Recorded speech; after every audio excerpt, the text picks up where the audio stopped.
There on the field, the pride of the Southland band crisply marches into the Giant T. The rear, the roar of 97,000 fans rises with each rhythmic step. In the background, George Beaches is singing "Fight, Vols, Fight."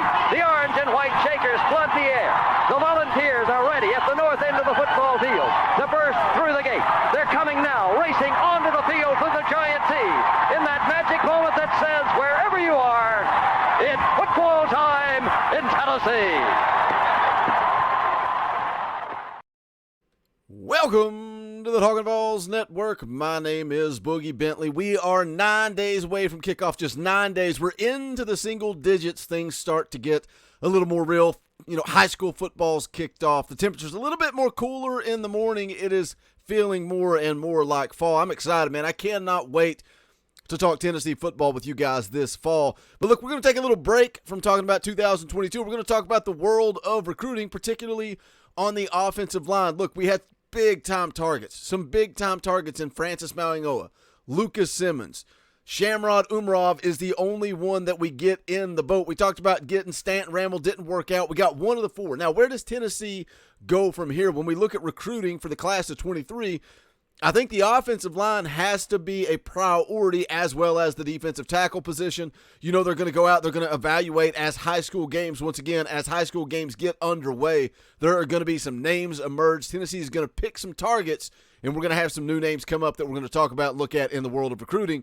But as of right now, Tennessee just recently offered a former four-star offensive lineman, Chris Morris, who committed to Texas A&M. He's out of the class of 2020. He was a four-star prospect, went to Texas A&M, ended up at Hutchinson Community College, and now the Vols have given an offer. How serious is that offer? We'll get into it. We'll talk about it. As always, do me a favor. Go ahead and smash that like button just below the video. It's quick, it's free, it's easy. It helps the channel. I would greatly appreciate it. Also, if you are new to the Talkin Vols Network, welcome. We're not experts. We're not insiders. We are fans just like you. For the fans, by the fans. If you like what we do, make sure you subscribe. Click that bell for notifications. You won't miss out when we go live or when we drop a video. Tons of content coming your way as we move forward. Wednesday night, tomorrow night, myself, Dob, we're going to be going live at 7 p.m. Eastern Time for our first midweek show of the year. Also scheduled to get with Eric Kane over at Locked On Vols sometime this week. Hope to have a show with him that will drop on Friday. I'll confirm that date officially after I get with Eric Kane. But let's jump into it. Let's talk about Chris Morris. Again, he was a big-time prospect in the class of 2020. Four-star prospect out of Memphis, Tennessee. Had some heavy interest in Tennessee. Ends up going to Texas A&M. You can see there on the bio, 6'4", 290 pounds. Now, he was listed as an offensive guard coming out of high school, but Texas A&M recruited him as kind of a guy that they could use maybe at guard or tackle, either one. You see 6'4", 290. Some people question his size and his length and his ability to play the tackle position. I would be interested to see what the coaching staff actually would like to do with him. And look, again, this thing is early. I saw somebody ask Austin Price last night over on VolQuest if there's really much steam here. And he said, you know, we're going to have to wait and see. We're going to have to see how it plays out because there is some baggage here. And there's an article from 24/7 Sports from July of last year. Former Texas A&M offensive lineman Chris Morris is officially no longer with Texas A&M. Said he indicated via his Twitter bio that he has found a home at East Central Mississippi Community College. This was confirmed by someone else in his hometown of Memphis. Now, since then, he has transferred to Hutchinson Community College, where he will be participating in the 2022 season. So, again, Tennessee going to be recruiting him as a JUCO prospect. I do believe he will have 3 years of eligibility left when you add in the COVID year. Now, coming out of high school, according to 24/7 Sports, he was ranked again as a four-star prospect. He was the 119th ranked player in the country, and again listed as an offensive guard, but also a guy that some people felt could play tackle. He did recruit to Texas A&M to play both positions, but again, some question his height, his length, whether or not he could play on the outside. But look, he has an interesting story, man. Looking at his background, he was interviewed back as a high school prospect and just talked about being dead broke and walking around living in homeless shelters. One of the quotes I found, it says, some days you eat, some days you don't. And look, he had some bad circumstances as a high school kid. He gets to Texas A&M, ends up in trouble.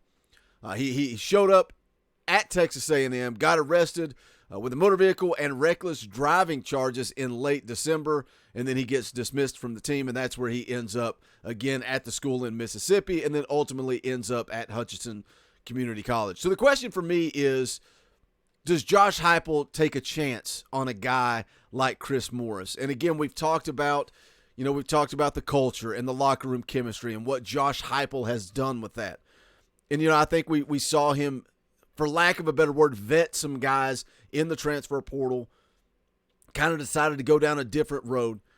How does Josh Heipel feel about second chances for a guy like Chris Morris?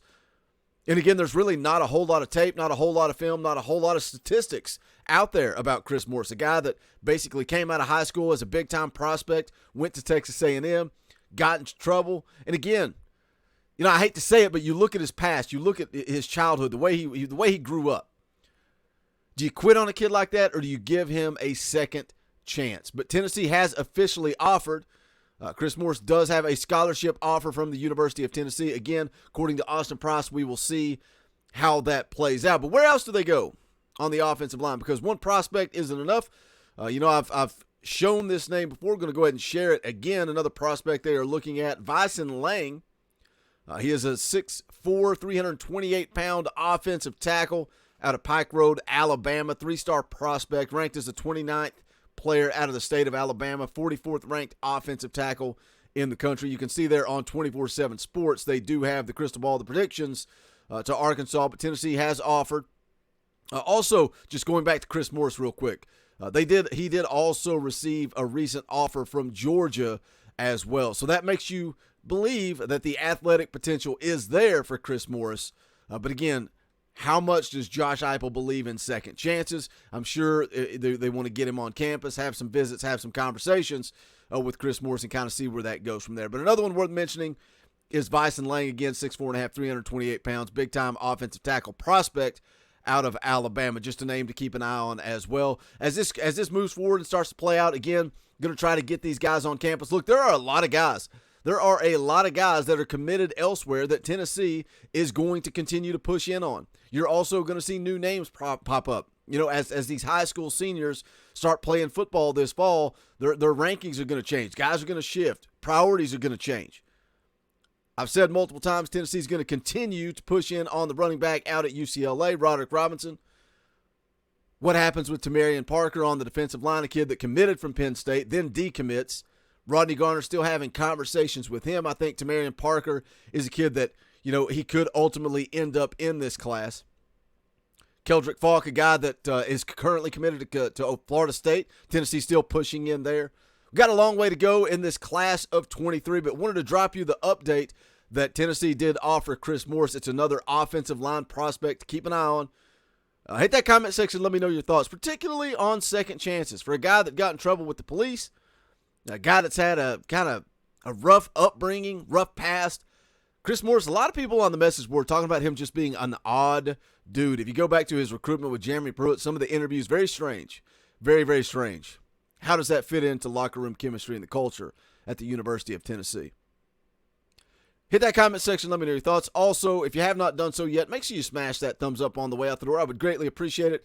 It's quick, it's free, it's easy. It helps the channel. Also, go check out the official merchandise of the Talkin' Vols Network. You can go to bonfire.com/store/Talkin' Vols. Any and all support, greatly appreciated. Got the brand new mustard shirts and all the old school shirts. Talkin' Vols Elite State Pride. The Beat Bama, Beat Florida, Beat Georgia shirts. Go ahead and get them ordered as soon as you can because the season is right around the corner. Want to make sure you guys got those. Rep that Beat Florida shirt inside of Neyland Stadium. Take a picture, post it on Twitter, and tag Talkin' Vols. We would love to see it.